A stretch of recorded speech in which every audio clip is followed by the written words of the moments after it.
Ela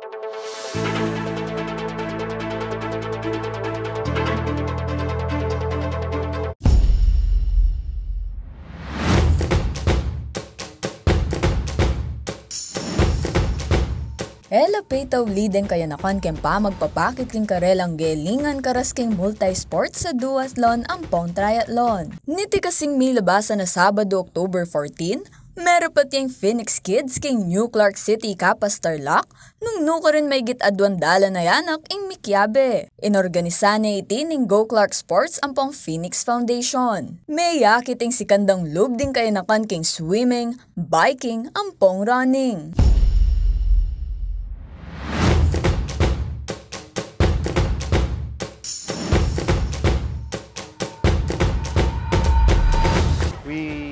We encourage kids to be active. So ganun siya. We start them young so that they will bring this habit until they get old, no? So very important kasi yung maging active yung mga kids natin. That's why we're doing this.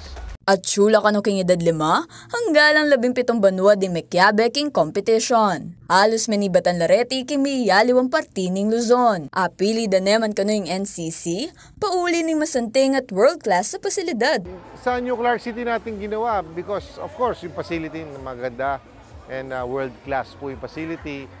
So ideal siya for these types of competition. Fun experience naman kano iti para ka rin participants at may kakilala lapang aliwangan na kang mahilig king multi-sports. Well, this race is like a reminder for me of God's grace. And this race was really fun. The organizers did well.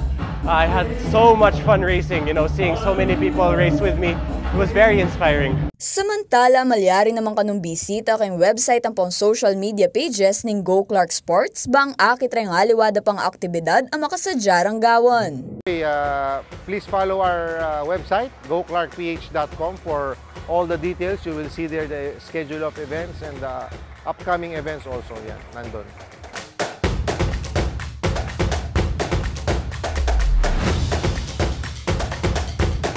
Kaya JM De Jesus, ako po yung kaya kayong talasuyo, Arlen Salonga, at yung pusong makabalen.